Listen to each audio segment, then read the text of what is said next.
more than 1,200 Israelis were killed on October 7th, and 136 remain hostage. In response, 27,478 Palestinians have been killed, 70% of whom are women and children. And most Gazans today cannot reach a fully functioning hospital. This is not war.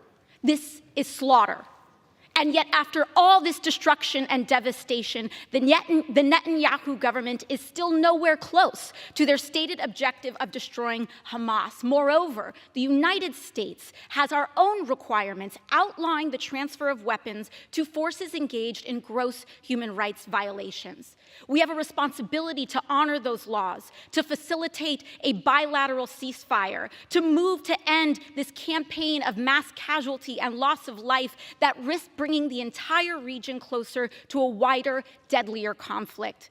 This bill contains $17 billion on top of the billions we already transfer every year with no conditions and no humanitarian aid for the most vulnerable. Everyday Americans should not tolerate this squandering of our resources without oversight on such an inhumane and ineffective operation, especially when we are living paycheck to paycheck and they cannot see their Congress address their most basic material concerns. I yield back. I will vote no today on the $17 billion aid package, which provides a blank check to Netanyahu, Ben-Gvir, and the extreme right-wing government in Israel. How dare Ben-Gvir, Israel's national security minister, have the gall to criticize America while calling for the mass expulsion of Palestinians? I will vote no because this bill includes zero humanitarian aid while children are dying and 400,000 Gazans face famine. I will vote no because this bill undermines human rights and international law, ignoring the recent ICJ decision calling on Israel to do more to protect Palestinian civilians.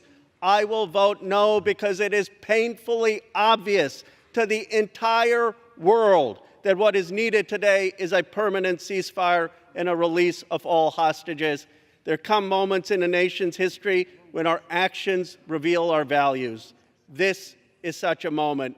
We must stand for stopping the bombing, for ending this brutal war, and for justice in the Middle East with a Palestinian state with equal rights living side by side with Israel. Here we go again, sending $17.6 billion U.S. tax dollars with no conditions attached to Netanyahu's extremist government to drop more bombs on innocent Palestinians. The Israeli government has already killed 27,000 people, 11,500 of them were children. I'm tired of my colleagues coming to me whispering, I don't really like Netanyahu.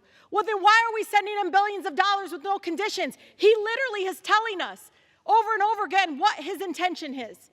I'm tired of my colleagues coming and whispering to me, Rashida, I support a two-state solution. Great. Then send money that conditions for a two-state solution, because Netanyahu has over and over again told us he never wants to see a Palestinian state. So I'm tired. I oppose Netanyahu's war crimes and want him gone too. But many of my colleagues that continue to tell me that do not want a condition to aid. They give it to a genocidal maniac. My message to my colleagues is simple. If you don't support Netanyahu, if you're disgusted by the countless videos of lifeless children pulled out of the rubble, if you actually believe in upholding human rights and international law, vote no on a blank check to Netanyahu's genocide.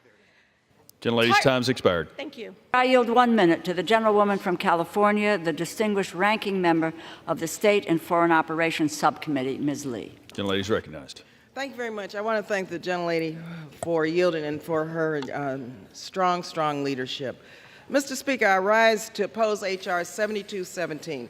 The United States and the world are facing a very dangerous time, with the risk of being pulled deeper and deeper into conflicts across the globe. Meanwhile, millions of people around the world are facing violence, dislocation, and hunger. This bill really is not a serious effort. As the ranking member of the State and Foreign Operations Subcommittee, I cannot support a bill that fails to meet the challenges of this moment and abandons those most in need of humanitarian assistance. And yes, this bill undermines the United States policy which supports a two-state solution. This bill is a blatant political stunt that is dead on arrival in the Senate. And so I urge my colleagues to oppose it. Thank you, and I yield the balance of my time.